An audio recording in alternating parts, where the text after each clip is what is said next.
Welcome back to Excel tutorial. This is part 12। दोस्तों, आज हम क्या सीखने वाले हैं? आज हम सीखेंगे डेटा वैलिडेशन। ये डेटा वैलिडेशन क्या होता है? आपने बहुत सारे सॉफ्टवेयर्स पे देखा होगा कि जब कोई डेटा एंटर करते हैं तो कभी कभी मैसेज आता है that data you provided is incorrect. तो उसका क्या मतलब है कि यहाँ पर कोई डेटा जो हम है वो चेक करा चुके हैं कि हमें जो डेटा चाहिए किसी स्पेसिफिक फॉर्मेट में या कोई स्पेसिफिक ही कोई डेटा हमें चाहिए, अगर उसके अलावा कोई डेटा एंटर करेगा तो जो कंप्यूटर है, जो सॉफ्टवेयर है, वो उसे अलाउ नहीं करेगा।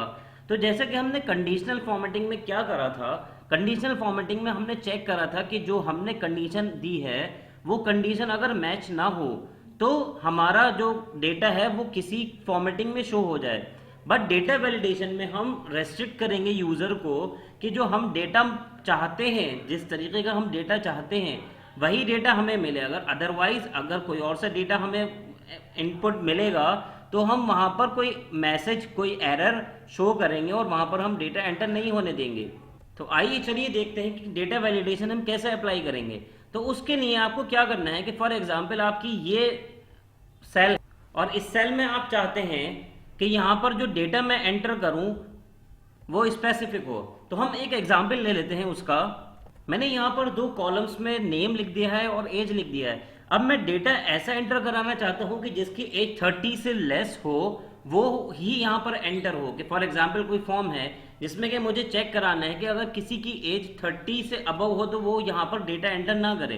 तो अब मैं यहाँ पर चेक कराऊंगा, जब मैं डेटा एंटर करूंगा फॉर एग्जांपल कि मैंने यहाँ पर एज लिख दी 35, तो जैसे ही अब 35 लिख दिए तो अभी तो यहाँ पर ऐसे कर दिया। बट अगर मैं डेटा वैलिडेशन लगाऊंगा और अगर मैंने चेक करा लिया कि जो एज है यहाँ पर 30 से नीचे ही हो, तो यहाँ पर क्या होगा, एक मैसेज शो हो जाएगा। तो चलिए देखते हैं कि वो कैसे अप्लाई होगा। उसके लिए आपको कहाँ जाना पड़ेगा, डेटा टैब में जाना पड़ेगा। डेटा टैब में जाने के बाद यहाँ पर डेटा वैलिडेशन, और डेटा वैलिडेशन पर क्लिक करने के बाद अब मैं क्या करता हूँ, मुझे सब पर लगाना है तो मैं सेल सेलेक्ट कर लेता हूँ। डेटा वैलिडेशन पर मैंने क्लिक करा और यहाँ पर डेटा वैलिडेशन में मैं जाऊँगा। अब यहाँ पर जैसे ही मैं गया तो यहाँ पर पूछ रहा है वैलिडेशन क्राइटेरिया क्या होगा। अभी तो आप देख रहे हैं कि अलाउ पे लिखा है एनी वैल्यू, तो अभी तो कोई डेटा वैलिडेशन नहीं लगा है। अब मैं यहाँ पर क्लिक करूँगा और यहाँ पर क्योंकि एज जो होती है होल नंबर्स में ही लिखी जाती है, अगर आप डेसिमल में भी सेलेक्ट करें तो कर सकते हैं, बट मैं होल नंबर सेलेक्ट करता हूँ। अब यहाँ पर होल नंबर आ गए। अब यहाँ पर देखिए, यहाँ पर क्राइटेरिया अलग अलग दिए हुए हैं। यहाँ पर दिया हुआ है कि डेटा जो हो वो किस किस फॉर्म में हो, बिटवीन हो, नॉट बिटवीन हो, इक्वल टू हो, नॉट इक्वल टू। तो यहाँ अलग अलग कंडीशन हैं। तो मैं मान के चल रहा हूँ मैंने बिटवीन वाली कंडीशन ले ली, क्योंकि मैं चेक कराऊंगा कि जो जिसकी एज 15 और 30 के अंडर में आती हो उसी को हम यहाँ पर अलाउ करेंगे। तो मैंने यहाँ पर लिख दिया जिसकी एज मिनिमम 15 हो और मैक्सिमम एज क्या हो 30, यानी कि मैंने यहाँ पे नंबर दे दिए और मैं यहाँ पर ओके करूँगा। जैसे ही मैं यहाँ पर ओके करूँगा तो यहाँ पर डेटा वैलिडेशन लग गया। अब मैं यहाँ पर डेटा इनपुट करता हूँ तो मैं क्या करूँगा, यहाँ पर अगर जैसे मैंने पिछली बार 35 करा था, अब मैं 35 यहाँ पर लिखता हूँ। जैसे ही एंटर प्रेस करूँगा तो यहाँ पर क्या आ गया, एक मैसेज आ गया, the value you entered is not valid, a user has restricted value that can be entered into this cell. इसका क्या मतलब है, यहाँ पर जो मतलब है कि यहाँ डेटा वैलिडेशन लगा है और जो यूजर ने रेस्ट्रिक्ट कर रखी है वैल्यूज वो उसके हिसाब से आपकी वैल्यूज नहीं है। तो अब हम क्या करेंगे, अब हम क्या करते हैं, अगर 30 एंटर करते हैं तो देखते हैं क्या ये अलाउ करेगा। जी हाँ, बिल्कुल अलाउ कर लिया। बट अगर मैं जैसे कि 14 करूंगा तो 14 पर भी एरर मैसेज आ गया, क्योंकि हमने जो रेंज दी थी वो 15 टू 30 दी थी, यानी कि 15 से लेकर 30 तक सब अलाउड हैं। अब यहाँ डेटा वैलिडेशन अलग अलग फॉर्म में है। अब चलिए दोबारा से देखते हैं, डेटा वैलिडेशन में फिर से गए, अब चेंज करते हैं, देखते हैं या डेसिमल नंबर सेम रहेगा अगर आपको डेसिमल के अकॉर्डिंग कोई वैल्यू देनी है। अब यहाँ आता है लिस्ट, जो कि मैं लास्ट में समझाऊंगा। यहाँ डेट के अकॉर्डिंग आप चेक करा सकते हैं। फॉर एग्जांपल अगर मैं डेट यहाँ पर मैं लिख देता हूँ, डेट मैंने यहाँ लिख दी कि मैंने इस तरीके से दे दिया कि स्टार्टिंग डेट जो हो वो 1 जनवरी 2020 और एंड डेट में मैंने दोस्तों क्या करा है, यहाँ पर टुडे फंक्शन लगाया है। इसका मतलब क्या है, जो सिस्टम की करंट डेट होगी वो यहाँ पर ले लेगा। अब मैंने जैसे ही ओके करा तो अब यहाँ पर डेटा वैलिडेशन डेट के अकॉर्डिंग लग चुका है। मैं चेक करता हूँ यहाँ पर कोई ऐसी डेट एंटर करता हूँ जो उस रेंज में नहीं आती, तो मैंने यहाँ पर क्या करा 31 दिसंबर 2019, और जैसे ही करा तो यहाँ पर ये मैसेज आ गया। इट मीन्स यहाँ पर डेटा वैलिडेशन वर्क कर रहा है। तो अब अगर मैं क्या करता हूँ, यहाँ पर एक फील्ड और बना लेता हूँ, यहाँ पर मैं मोबाइल नंबर मांग रहा हूँ। अब मोबाइल नंबर मुझे पता है कि उसकी जो लेंथ होती है वो 10 डिजिट होती है। 10 डिजिट से जितना भी अगर कोई छोटा नंबर या बड़ा नंबर डालेगा तो वो इनवैलिड होगा। तो यहाँ पर एक वैलिडेशन लगा दी, यहाँ पर डेटा वैलिडेशन पे फिर से गए। अब यहाँ पर आप देख रहे होंगे, यहाँ पर है एक टेक्स्ट लेंथ। तो टेक्स्ट लेंथ का मतलब क्या है कि किसी सेल में अगर कोई हम टेक्स्ट लिख रहे हैं तो उसकी लेंथ कैलकुलेट करेगा और उसी हिसाब से डेटा वैलिडेशन लगाएगा। तो हम यहाँ पर गए, क्योंकि अब हमें पता है कि एग्जैक्टली 10 होनी चाहिए, तो हमने यहाँ पर क्या सिलेक्ट करा, इक्वल टू, और यहाँ पर दे दिया लेंथ कितनी होनी चाहिए, 10। अब 10 से कम हो या 10 से बढ़ती हो तो वो यहाँ पर एरर मैसेज देगा। तो मैंने जैसे ही ओके करा और यहाँ पर मैं कोई मोबाइल नंबर एंटर करता हूँ, मैंने यहाँ पर कोई नंबर एंटर करा और उसकी लेंथ 10 नहीं है, मैंने कम रखी, एंटर करा, तो यहाँ पर क्या हो गया, एक एरर मैसेज आ गया, यानी कि डेटा वैलिडेशन यहाँ भी वो कर गया। अब दोस्तों, क्या ये जो हमारे पास एरर मैसेज आ रहा है, क्या हम इसको चेंज कर सकते हैं? जी हाँ, बिल्कुल चेंज कर सकते हैं। उसके लिए आप फिर से डेटा वैलिडेशन में जाइए और डेटा वैलिडेशन में जाने के बाद अभी तक तो हम क्या कर रहे थे, क्राइटेरिया दे रहे थे, बट अब हम क्या करेंगे, यहाँ पर जो आपको दो टैब दिख रहे हैं, एक इनपुट मैसेज दिख रहा है और एक एरर अलर्ट दिख रहा है, तो हम यहाँ पर क्लिक करेंगे। इनपुट मैसेज मतलब अगर आपने कोई डेटा वैलिडेशन लगा रखा है तो और उस से वो वाला सेल सेलेक्ट है तो वहाँ पर वो शो करेगा कि यहाँ पर आपको क्या करना है। फॉर एग्जाम्पल मैंने यहाँ लिख दिया एंटर, तो मैंने यहाँ पर लिख दिया है टाइटल में मोबाइल नंबर और इनपुट मैसेज दे दिया है एंटर 10 डिजिट मोबाइल नंबर। और अब मैंने जैसे ही यहाँ पर ओके करा तो अब आप ये देख रहे होंगे ये वाला सेल सेलेक्ट है। तो अब यहाँ पर क्या लिख कर आ रहा है कि मोबाइल नंबर और enter 10 digit mobile number.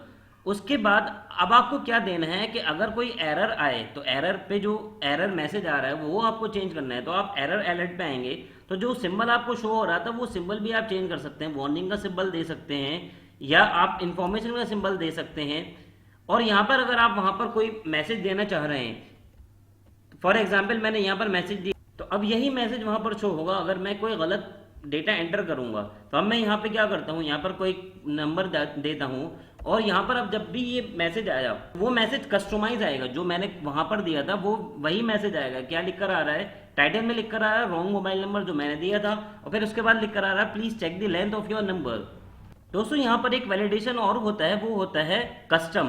Custom means हम अपने हिसाब से यहाँ पर कोई भी डेटा वैलिडेशन कर सकते हैं, कि जैसे कि अभी तक हमने सीखा है इफ और एंड और कंडीशंस हमने लगाई हैं, उस हिसाब से हम कंडीशन की बिहाफ पर वो डेटा वैलिडेशन अप्लाई कर सकते हैं। उसके लिए मैं कस्टम पर क्लिक करूंगा। कस्टम पर क्लिक करने के बाद अब यहाँ पर पूछ रहा है फॉर्मूला, किस फॉर्मूले के बिहाफ पर आप डेटा को वैलिड करेंगे। तो फॉर एग्जाम्पल मैंने यहाँ पर मोबाइल नंबर वाली फील्ड में मैं ले लेता हूँ। यहाँ पर मैंने क्या कर रहा है, या मैं दूसरा कोई सेल ले लेता हूँ, मैं जो अपना फॉर्मूला अप्लाई कर रहा हूँ वो इस सेल में कर रहा हूँ। अब तो मैंने फॉर्मूला यहाँ पर बनाया, अब मैं कोई भी रफली फॉर्मूला बना लेता हूँ। मैंने कहा, मैंने एंड कंडीशन लगाई, या आप सिंपल कंडीशन भी लगा सकते हैं, कि कंडीशन लगाई कि अगर J6 की वैल्यू 20 से अबव हो, और दूसरी कंडीशन मैंने लगाई कि K6 की वैल्यू लेस देन 15 हो, तो ही यहाँ पर जो डेटा है वो एंटर होने दे। मैंने यहाँ पर ओके करा, अभी तो कुछ भी नहीं दिखेगा। अब जो मैंने कंडीशन दी थी, अब मैं कोई यहाँ पर कोई नंबर देता हूँ, यहाँ पे मैंने नंबर दे दिया 14 और यहाँ पर नंबर दे दिया मैंने यहाँ पर 10। अब यहाँ पर क्या है, जो मैंने कंडीशन दी थी वो फॉल्स हो रही है। तो अभी क्या होगा, अब मैं यहाँ पर कोई डेटा एंटर करता हूँ, तो यहाँ पर अगर मैंने कोई भी नंबर कोई भी टेक्स्ट यहाँ पर दिया, तो अब देखिए यहाँ पर क्या आ रहा है, मैसेज आ रहा है, क्योंकि जो कंडीशन मैंने दी थी उसमें वो कंडीशन यहाँ पर ट्रू नहीं हो रही है। क्योंकि यहाँ पर कंडीशन क्या थी, फिर से चेक करते हैं, डेटा वैलिडेशन में गए, यहाँ पर कंडीशन क्या थी कि J6 की वैल्यू 20 से अबव होनी चाहिए और K16 15 से कम होना चाहिए।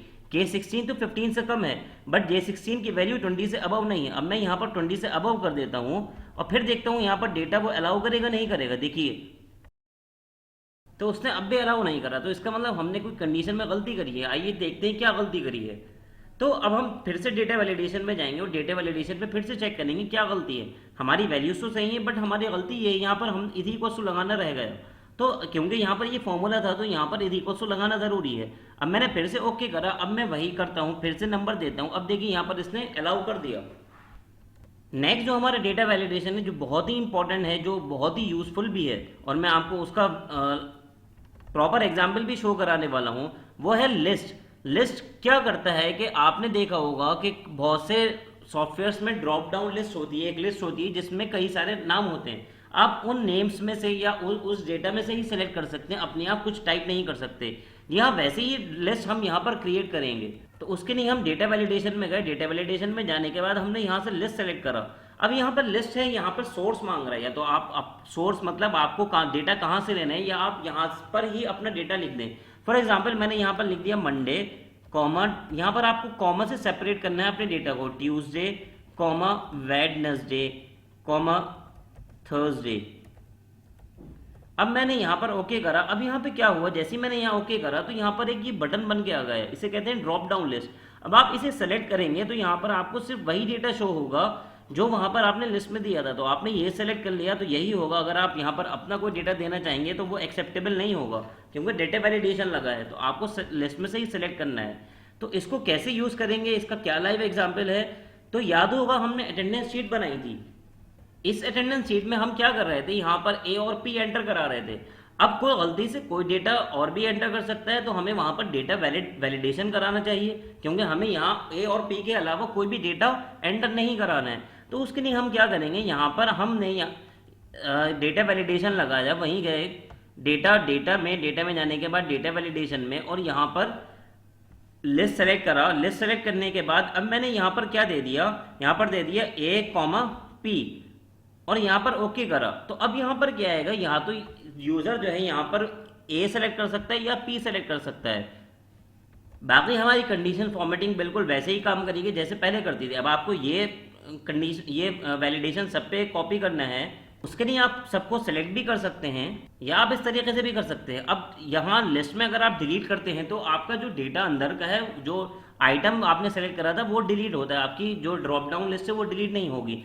तो अब आप क्या करें, उस वाले सेल को सेलेक्ट करें और उसे कॉपी करें, और कॉपी करने के बाद आपको जहाँ जहाँ, क्योंकि हमें सब जगह अप्लाई करना था तो मैंने वहाँ सब यहाँ पर पेस्ट कर दूंगा, और जैसे ही पेस्ट करूंगा तो यहाँ पर सब जगह वो अप्लाई हो जाएगा। अब मैं यहाँ पर संडेज में नहीं कर रहा क्योंकि वो हमारा अलग ही मैटर है।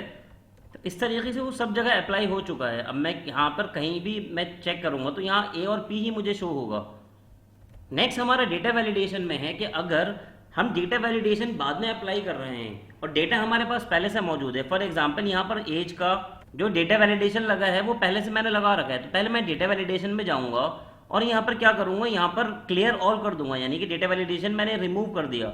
और जैसे ही रिमूव करा मैं इसको ऑटो फिल से भी यू कर दूंगा ताकि यहाँ से भी रिमूव हो जाए। अब मैं उसके बाद यहाँ पर कोई नंबर एंटर करता हूँ, जैसे मैंने यहाँ पर नंबर एंटर कर लिया,